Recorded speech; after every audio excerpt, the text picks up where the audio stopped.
देखिए हर खबर यहीं पर, सब्सक्राइब कीजिए TV9 भारतवर्ष। देखिए ऐसा है, सबसे पहली बात हम ये ध्यान से सुने कि भारत को 45 स्क्वाड्रन, मेरे हिसाब से, लोग 42 कहते हैं, मैं 45 कहता हूँ, हमारे पास होने चाहिए। अब वो ख़त्म होते होते जो पुराने होते जहाज़ चले गए, हम कुछ बनाते तो हैं नहीं, हम खरीदते ही हैं, तो बेचते ख़त्म होते होते उनकी उम्र निकलती गई, तो हमारे पास अब 28 से भी कम रह गए हैं।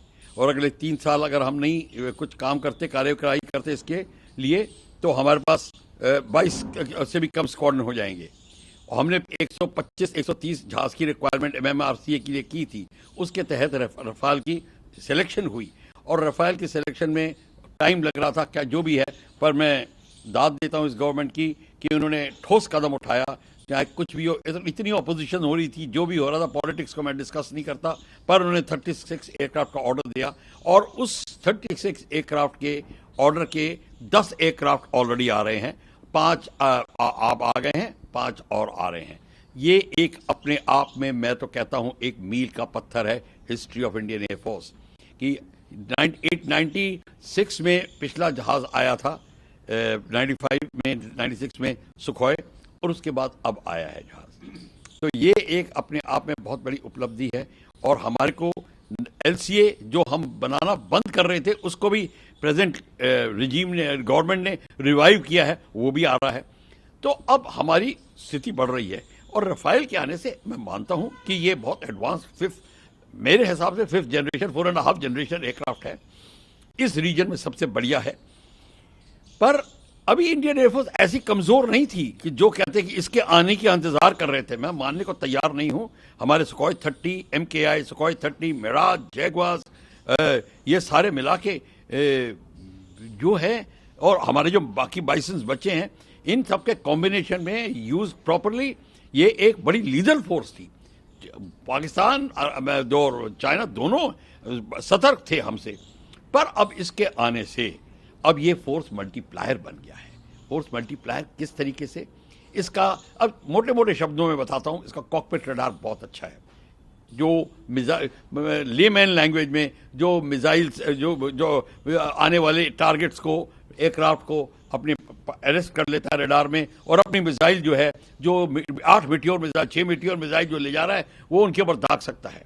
और माइका मिसाइल भी है, मीटियोर लॉन्ग रेंज है, माइका क्लोज कॉम्बैट और मीडियम कॉम्बैट मिसाइल है, तो दोनों वो दाग सकता है। और मीटियोर ओवर द होराइजन की है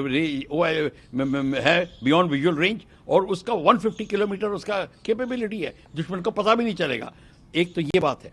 दूसरी बात है, इसकी रडार कैपेबिलिटी इतनी अच्छी है, जैसे आपके एयर चीफ मार्शल धनोआ ने बोला था, अगर अभिनंदन इस जहाज में होता तो स्थिति कुछ और होती। कहने का मतलब है, इसकी रेडार की कैपेबिलिटी इतनी अच्छी, वो दूर से F-16 देख लेता और जितनी भी है उनको, उनके ऊपर मिसाइल लॉन्च कर सकता था। अगर इस क्लोज एस्कॉर्ट में भी होता, रफ़ाल के साथ में भी, तो रफ़ाल इसका वो काम करता, अभिनंदन को हॉट परसूट नहीं करनी पड़ती।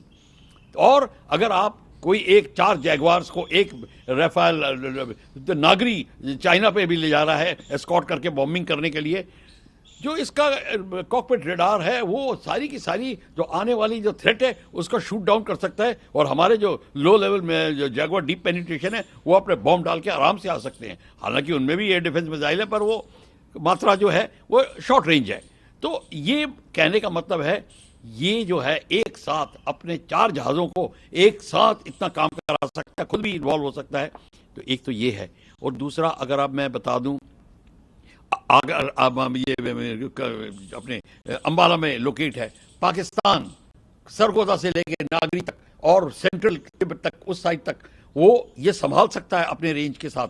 और अगर टैक्टिकल एरिया में जा रहा है तो इसके तब रिफ्यूलर के साथ जा सकता है और अपना और ईंधन बचा सकता है। ये बात थोड़ी है कि अंबाला से टेक ऑफ करेगा, before entering the border get refuelled and carry on, और या फिर हासीमारा से ऑपरेट करेगा तो 3700 किलोमीटर, जो लेह से लेकर अरुणाचल तक 4 एयरफील्ड हैं उनके, 5 रेलवे स्टेशन हैं, bomb dumps and radar station सारे के सारे हैं। और जो हैं वहाँ पे सुखोई 27 वगैरह सब बेस्ड हैं, उनको वो डिस्ट्रॉय कर सकता है।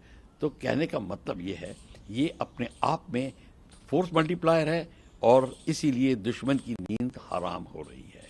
और इसीलिए भारत को एक बहुत अच्छी उपलब्धि मिली हुई है भारत की, और बहुत अच्छा कदम उठाया है। फिक्र आपकी, सोमवार से शुक्रवार रात 9 बजे सिर्फ टीवी 9 भारतवर्ष पर।